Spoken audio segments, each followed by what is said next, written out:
Now we have the opening prayer to be led by Sis Nilda Gacho.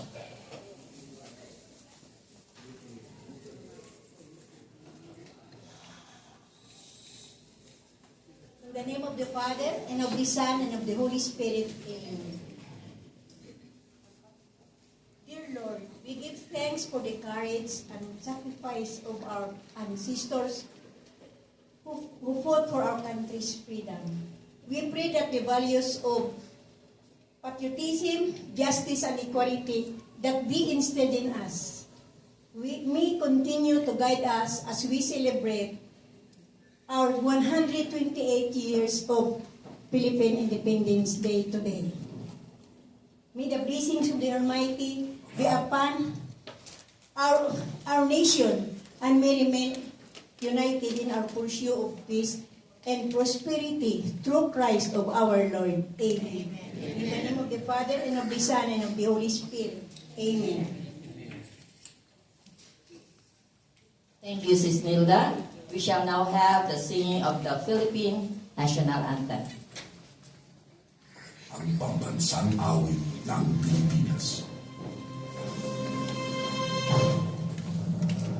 Hayang mahiling, pero sa silanganan, harap ng puso, sa dinig mo'y buhay. Lupang lihinang, tulad ka ng magiting, sa kanlulupin, di ka pasisigil, sa nalatak tutok sa simoy at sa langit mo'y bumaw, kahilan ang bigla at awit sa paglayang minamahal, ang isang bawat ulit at tunay na nakikinig, ang ituwin at naragakay ng amay makikinig. Lumang ang araw ng walang pasingkang, buhay langit sa piling mo. Ang ligaya na pagkay mag-aakit, na mamatay ng dahil sa'yo.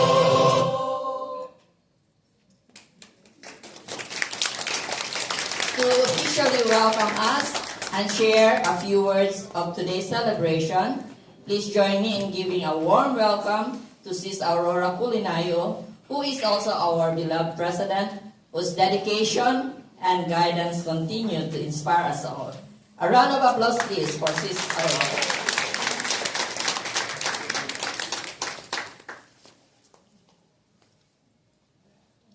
Thank you, Madam Sarah. A very pleasant good morning to all of you, ladies and gentlemen, to our distinguished guests, Pastor Arumin and Pastor Arnel, and our co-Filipinos who came to join us, our beloved and respected staff of the Avondale Senior Center, headed by our manager, Madam Sandy over there. Please give her a round of applause. Our overall coordinator, Madam Irin. And to all our beloved fellow senior participants of the Avondale Senior Center. At the outset, in behalf of my fellow seniors, I would like to express my heartfelt thanks and profound gratitude to our God Almighty for giving us this precious privilege of celebrating our Philippine Independence Day with you here in this wonderful senior center. Thank you to the management for giving us this opportunity. And now, we welcome all of you. Please, welcome. I know you are here to join us, and we are very much blessed that you are here.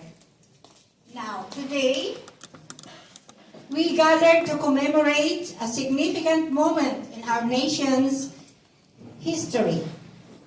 The day when the Filipino people proudly declared their independence and demonstrated their courage, resilience, and love for freedom. This celebration reminds us of the sacrifices of our heroes and the enduring spirit that continues to unite the Filipinos around the world. That's why we are united, Filipinos. Hence, we are especially honored to celebrate this occasion with you guys by sharing some dances and songs to portray some of our culture and traditions. And we will also be showing a video about our country, the Philippines, then and now, so that if you would like to visit the Philippines, you're welcome to go there. So you will see a video.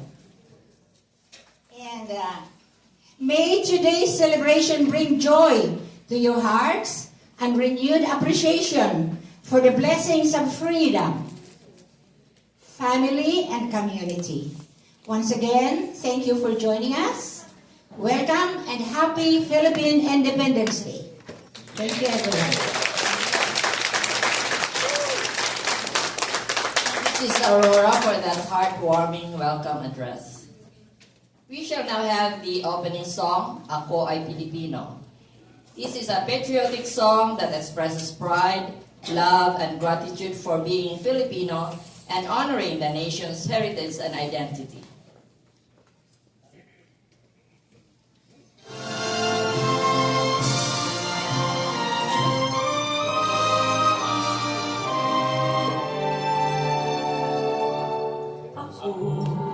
Ay Pilipino, ang dugo'y maharlika,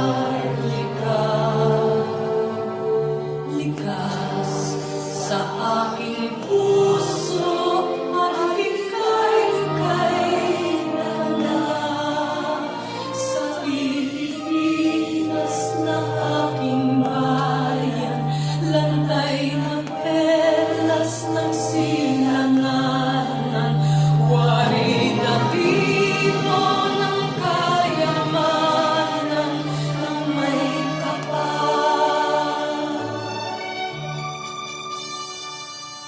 Ika'y sa'king talino sa mabuti lang laan. Sa ikatutuo ang maging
pride, heart, and identity. Our next presentation is a folk dance, Paru-Parong Bukid, literally, butterfly from the fields. In Spanish, Mariposa de los Campos. It is a lively traditional dance that mimics the graceful, fluttering, and fleeting movements of a butterfly. As it explores its blossom, it is finally drawn to the Queen of Flowers, symbolizing beauty, admiration, and the harmony of nature in Filipino culture. A round of applause, please, for our dancers.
Excuse me. Sa kalalakan na Thank you, Lord.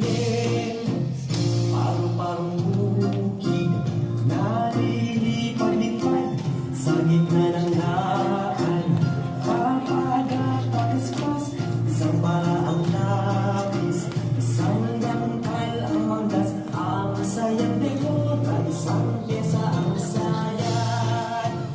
May painita pa siya, may suglay pa man din, ng guste o hetes, ang palalabasin, haharap sa altar, at mananalamin, at sa kalalakad na pakinding-kinding.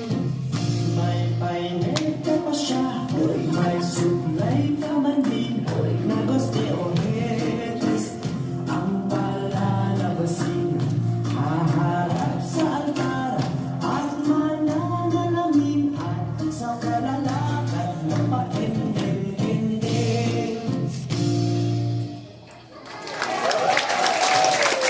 Thank you, ladies, for that wonderful performance. The next presentation is the Philippines Then and Now by yours truly. Please direct your attention to the screen as we begin. Oh my God, the king, my queen, queen. Hello, queen.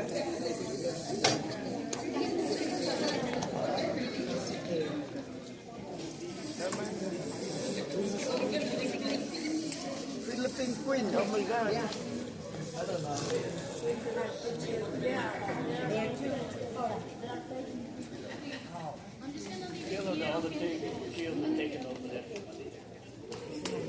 Let's journey through our country's past and present as we explore the Philippines then and now. Please direct your attention to the screen as we begin. Bagong Bayan to Luneta Park. Then Bagong Bayan was a field where Dr. Jose Rizal, our national hero, was executed after being falsely convicted of rebellion. Now Rizal Park is a 58-hectare historic urban park in the heart of Manila, considered one of Asia's largest and most significant. There stands the famous Rizal Monument and Fountain Show. Intramuros. Then Intramuros, which means within the walls, was once the fortified 16th century seat of power of the Spanish government that protected them from foreign invasion. Now Intramuros, Manila is a vibrant, lived-in district of Manila that blends Spanish history with modern daily life.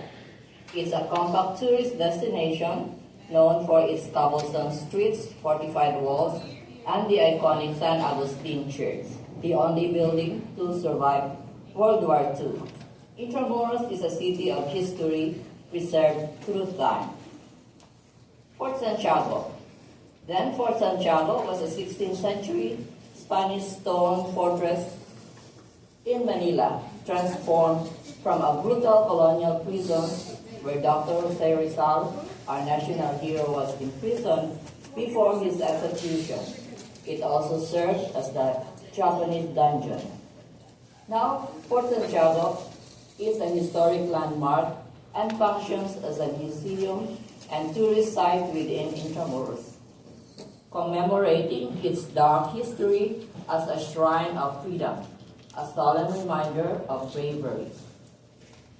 The Barazueng Church in Malolos, Bulacan, then known as the birthplace of the First Philippine Republic. It was there the first Congress was convened and the Malolos Constitution was ratified, and the first President of the Republic, President Emilio Aguinaldo, was inaugurated. The Barazueng Church was known as the cradle of democracy in the East. Now transitioned from the 19th century revolutionary meeting site to a revered national shrine and tourist landmark. This is where our democracy began. EDSA, or the Epifanio de los Santos Avenue.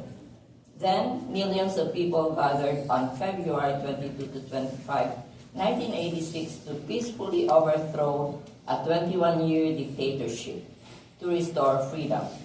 Now, People Power Monument still stands, a crucial landmark of Philippine democracy. It has evolved into one of the busiest and most congested traffic arteries in the world, embodying the daily grind of urban life, a powerful lesson in peaceful action. Fort Bonifacio. Then, Fort Bonifacio was a military camp named after Andres Bonifacio, the father of Philippine Revolution. Now, Bonifacio Global City is a premier, highly walkable, and modern business district in Taguig, Metro Manila, renowned for its cleanliness, safety, and vibrant lifestyle, often called the Fort.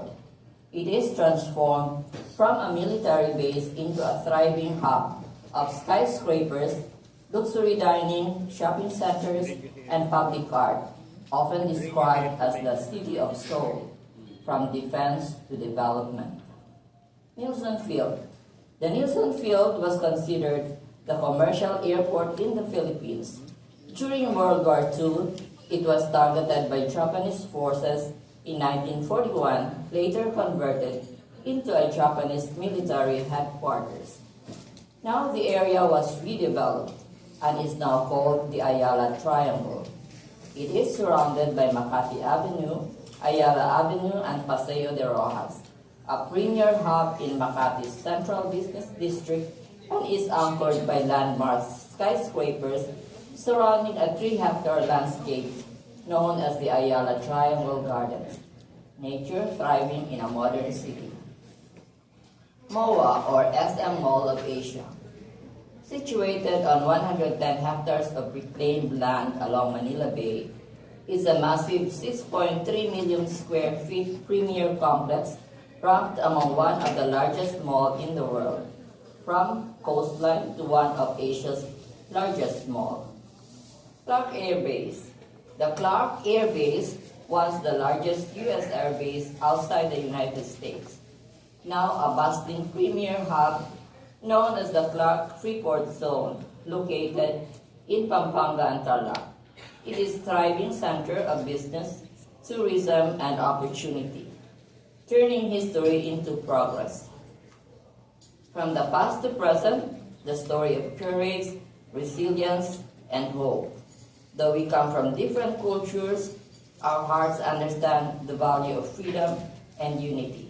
Thank you. That's all. Thank you.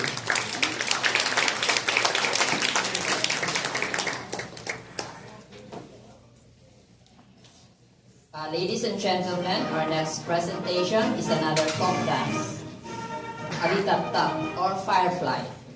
In Spanish, it is called Lucier Negra. That's all. Is that correct?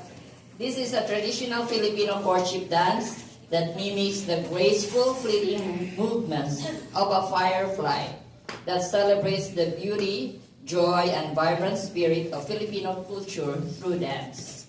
Let's welcome our performers as they share this colorful and enchanting dance number. A big round of applause, please, for our fellow seniors.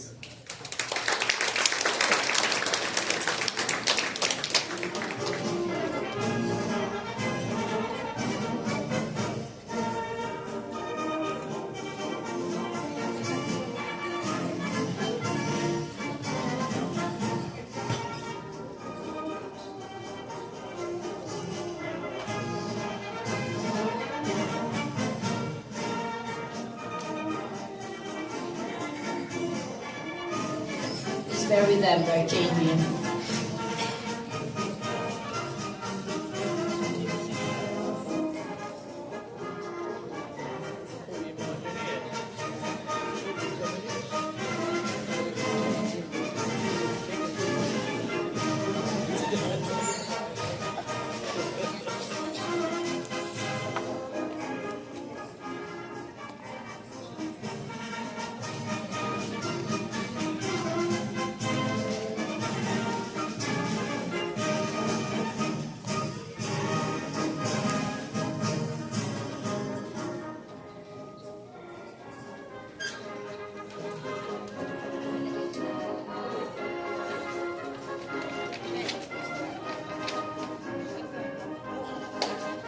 Another round of applause, please, for our dancers.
group singing. To celebrate our Filipino heritage, please enjoy the group singing of Leron Leron Sinta and fashion show. We are requesting our guests for the fashion show. This is a parade of Filipino costumes. Let's give them a big round of applause, please.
Our closing song, Bayan Ko, is a heartfelt, patriotic song that reflects the Filipino people's deep love for our country and longing for freedom, unity, and peace. A big round of applause, please, for our Filipino senior.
kanyang lumi at ganda.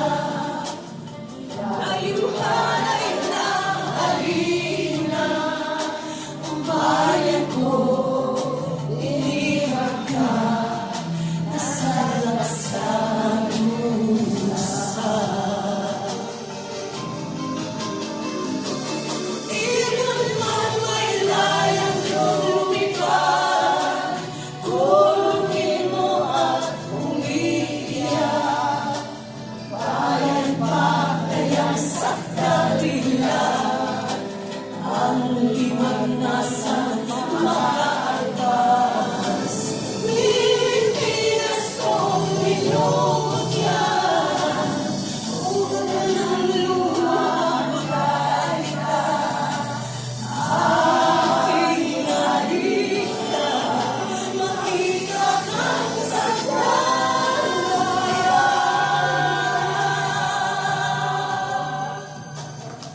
Big round of applause.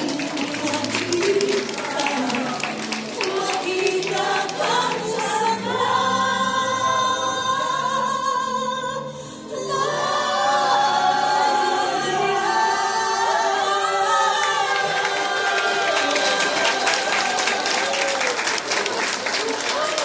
May we carry the spirit of freedom, love, and patriotism in our hearts always. To formally conclude our celebration, let us welcome Sis Rose Sidro for the closing remark.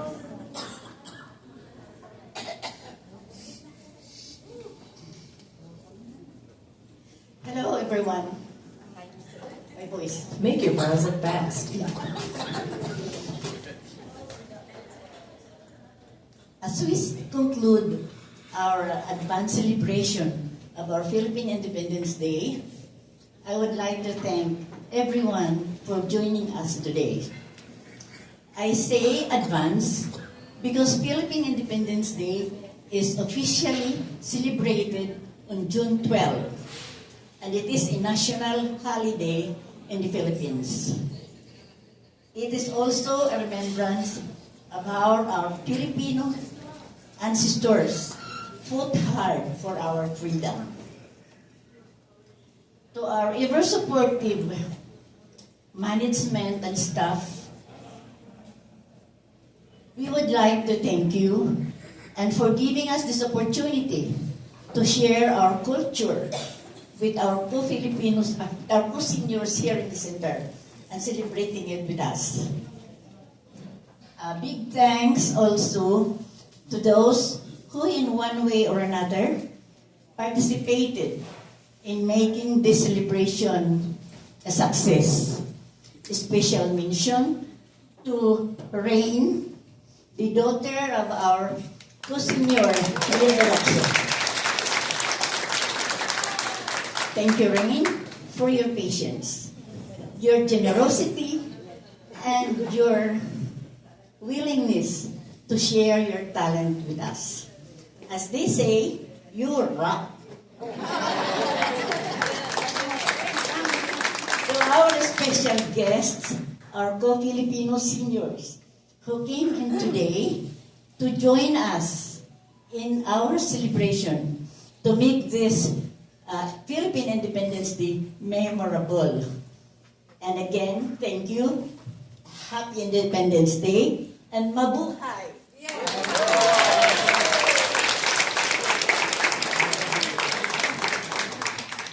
Thank you, Sis Rose. What a wonderful way to end our celebration. May the spirit of freedom and pride stay with us always. Thank you all for joining us today. Mabuhay ang Pilipinas!